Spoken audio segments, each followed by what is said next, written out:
Hey everybody, I'm KK. I'm Kristen. And together we are K&K Crochet. And today is another episode of how to learn to read a crochet pattern. And I think we've gone over the basics of a lot of things. I've done some research and looked things up, and most of what we've said has been the things that I've seen. But I did have a couple of extra little tips that I thought about along the way that might help you to be better organized to read a crochet pattern. The first thing that I would say is that you probably need a notepad or a notebook and a pen. And this is to make little notes and jot down. I would even suggest that if you are learning to read a crochet pattern, that you write down the hook you used for this particular pattern. You write down the name of the pattern, where you found the pattern, and that's in case you want to go back and do it again. You know that, hey, my version of this, it looks like this.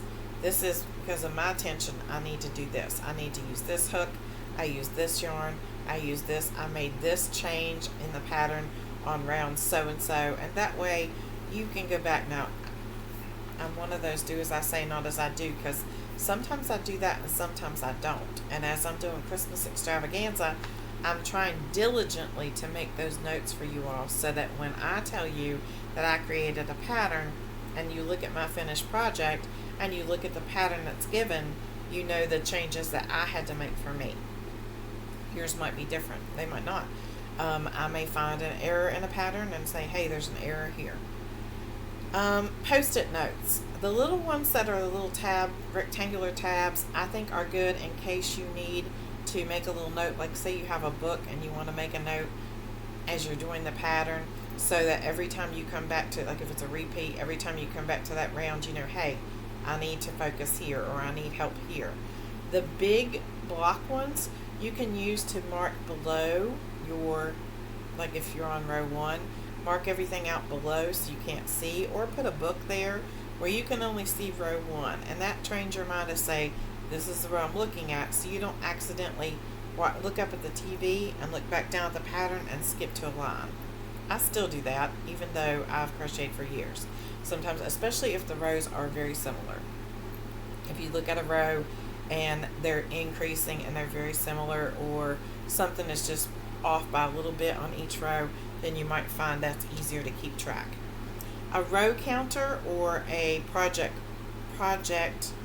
or paper, so that you can mark down which row you're on, again, so that you don't pick up the wrong row. So if it says do row 17 through 20, repeat row 16, so you've got 17, 18, you got 4 rows, and you're trying to keep track in your mind how many rows you've done. Use a little row counter, a little clicker. They're about maybe that tall, and you click on it every time you complete a row and it rolls up the number. Or you can mark it down and use tally marks on your page. Stitch markers to keep you in line, especially if you're doing amigurumi. I didn't used to use stitch markers, and with amigurumi a lot of times I don't use them now, but there was a period of time where I used them a lot to keep track, and I'm really bad because in a pattern that says repeat row 16 for 17 through 20, and it's like 10, let's say it's 10 stitches, I'll just go, okay, 10 times 4 rows, that's 40 stitches, and I'll just count 40. It's really easy to get lost that way or distracted. If Kristen comes in and says, hey mom, and I'm counting, which usually she doesn't do that because she knows the rest of the house, it's easy for them not to realize what I'm doing. And it's easy, like when I'm counting, I'll get into doing the stitches and I'll go 26, 27, 30, and I'll skip numbers. So I can't do that because I'll just get into the stitching and not pay attention to my counting. Not sponsored, but yeah, it's easy. It's easy to get distracted. If you don't want to use stitch markers, which a lot of people don't like to use stitch markers, you can use yarn and just run it up your project. Forever. The only problem I have with running yarn up my project is sometimes if you're not careful, it can leave a hole there. I mean, a bigger hole, it widens the stitches, but Okay, this one I think I should have said from the beginning, and it would have been really, really good to help you all, is that if you're going to start out, pick a pattern that has a written pattern and a visual pattern or a video. So I would go through and find something you wanted to make and say, let's say you want to make a caterpillar. I would go to YouTube and type in crochet caterpillar, and I would find a video and find one I liked, and then I would go down. A lot of times they may not say it, but if you go to the description box in their video, you will find that they have a written pattern on a blog somewhere. Yes, it will have ads and all that stuff you have to watch, or you can purchase the PDF for free usually. But that way, I would watch the video first. I'd watch the first row of the video. I'd watch everything she says in the beginning. I'd watch the first row, and then I would go look at the pattern that is written.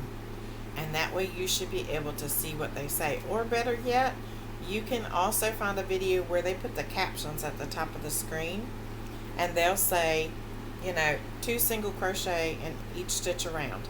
And it will say at the top exactly how it would be written for a pattern, because that's how they type it out. And that can help you too, to put verbal with written, and that way you'll learn more about how those go together. And then the one other thing I have for you is, we've talked a lot before about the app Hoopla, Hoopla, and it is a lending library for books, and it's great if you'd like to read. But here's the thing, they also have crochet books. So you can go on there. I downloaded one. I borrowed and downloaded one. Of course, I can't show you the book, but I can show you the front of the book so that you can see, and then I can explain what's inside. Give me just a second. I'm trying to get to the beginning. And my phone is slow.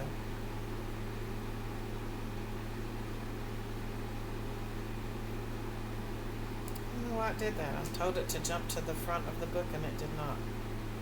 Imagine that. I'll just have to manually do it. Because technology is fabulous, right? It always works when you want it to work.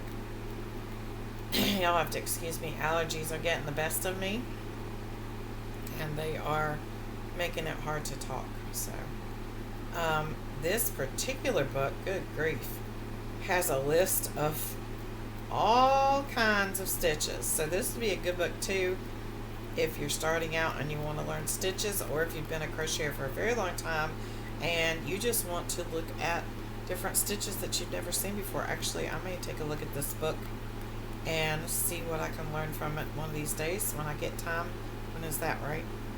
Okay, it's not going to show me the cover of the book. Why is that? Hold on. Technology is wonderful. I should have done this prior to this, but I did not think about it. Alright. Here we go. Yay. So let me turn the brightness down so you can see. Crochet Stitches Visual Encyclopedia. Okay, this is really awesome. It has pictures of the stitches for you to look at, and it says it has 300 stitch patterns, edgings, and more. So it has pictures of pictures of the stitches for you to follow along with. It has it sectioned off into things like textured stitches. Hold on. Okay. Simple stitch patterns. Let's see. Single crochet, ribbing, half double crochet patterns, double crochet patterns. Ooh, I like that. Treble crochet patterns. So if you have a favorite stitch, you can go through and find a pattern with it. Combined stitch patterns, textured stitch patterns.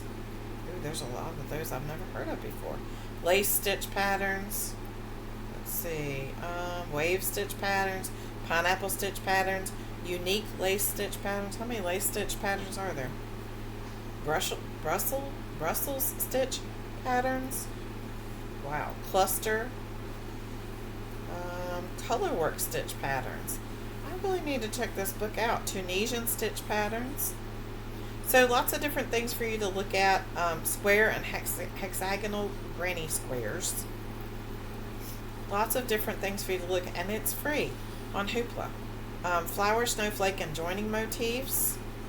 So a book like that might even be worth purchasing if you want to have something to refer to. A stitch dictionary to help you go back and look and see.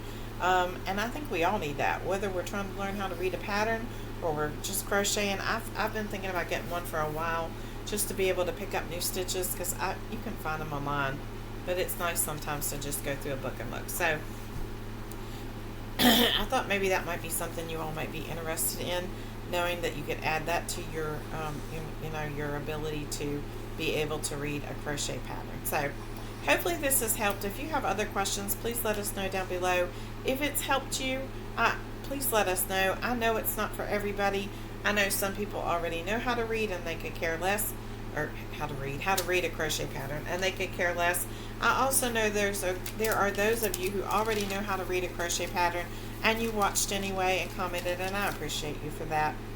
I know sometimes not every video is up our alley, and I appreciate those of you who watch it anyway and don't care what it's about. We appreciate that a whole lot.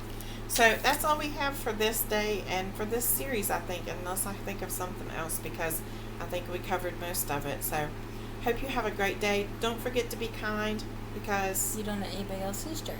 bye. Bye, guys.